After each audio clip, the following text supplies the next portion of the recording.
আমি অলরেডি বলেছি যে যা সমস্যা কিছু আছে সেই সমস্যাগুলো দেখার জন্য ডিসি সাহেবকে বলেছি।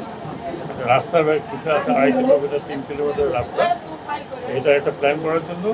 আর বন্দরের যে ইয়ার্ড তৈরি করার জন্য আমরা এখন দেখছি যে এখানে জায়গা জমি আছে, কিছু কিছু কাজ আছে, কিছু প্রাইভেট ল্যান্ড আছে।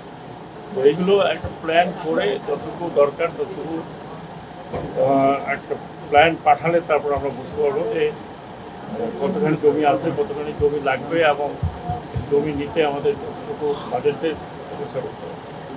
তো এটা তো অনেক ইম্পর্টেন্ট বন্দর এবং অনেক পুরনো বন্দর, এটার সাথে হয়তো ভবিষ্যতে লিঙ্ক আপও হতে পারে। সেই কারণে এই বন্দরটাকে আর একটু সম্প্রসারণ করা দরকার।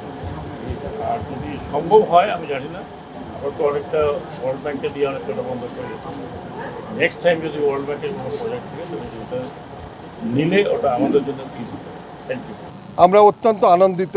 আমাদের নৌপরিবহন উপদেষ্টা মহোদয়, আমাদের দাবি ছিল যে আমাদের যে পানামার পোর্টের যে বর্তমান আয়তন, এই আয়তনটা বৃদ্ধি করা।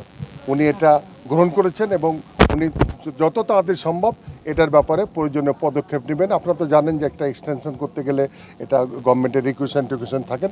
উনি বলেছেন যে যেহেতু আপনাদের এটা পোর্ট বড় হচ্ছে, 2006 সালে, এটা 2020 সাল, 19 বছর হয়ে গেছে, অর্থনীতি বড় হয়েছে। শাইনি চুলে এখন হবে সব হেয়ার স্টাইল। সিল্কোর দ্বিগুণ শাইনি চুল প্রতিদিন। 25 সাল, অর্থনীতি বড় হয়েছে, দেশের ব্যবসা বাণিজ্য বড় হয়েছে।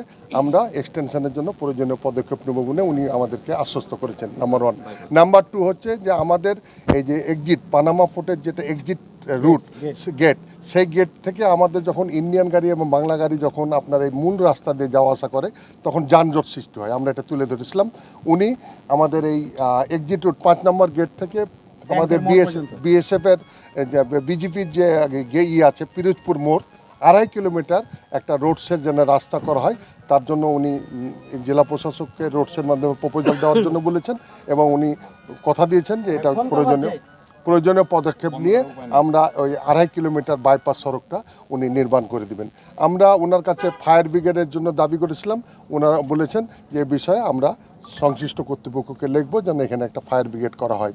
আমরা ওনাকে আহ্বান করেছিলাম যে আমাদের এখানে 25 বেডের একটা হাসপাতাল দরকার। তো এই ব্যাপারে শ্রমের মন্ত্রণালয়ের অধীনে একটা হাসপাতালের ব্যবস্থা আছে, যেহেতু আমাদের এখানে ট্রেড ইউনিয়নগুলো শ্রমিক আন্ডারে। তো উনিও বলেছেন যে এই হাসপাতালের ব্যাপারে আমরা পদক্ষেপ নেব। আমরা অত্যন্ত আনন্দিত যে উনি খুব ভালোভাবে গ্রহণ করেছেন এবং এই বন্দরের উনি সফলতা কামনা করেছেন এবং এই বন্দরকে আরও ডেভেলপমেন্ট করার জন্য, ব্যবসা বাণিজ্য বৃদ্ধি করার সব ধরনের সহযোগিতা করার আশ্বাস দিয়েছেন। দেখেন, বাংলাদেশের এখন শুধু সোনা মসজিদ পোর্ট না, আপনি হিলি, ভোমরা, বুড়িমারিতে 15-20টা ট্রাক আছে। আমার তো এখানে 150 থেকে 200 আছে। বাংলাদেশের আমদানি আমাদের 60% নাই, 40% আসছে। গোটা বাংলাদেশের দু দেশের সম্পর্কের কারণে বা দু দেশের বিভিন্ন বিষয়ের কারণে আমাদের আমদানি কমে গেছে 60%, 40% আসছে। আমরা আশা করছি যে নির্বাচিত সরকার যত তাড়াতাড়ি আসবে দু দেশের সম্পর্ক ভালো হবে এবং আমাদের এই পোর্টে ব্যবসা বাণিজ্য বৃদ্ধি পাবে।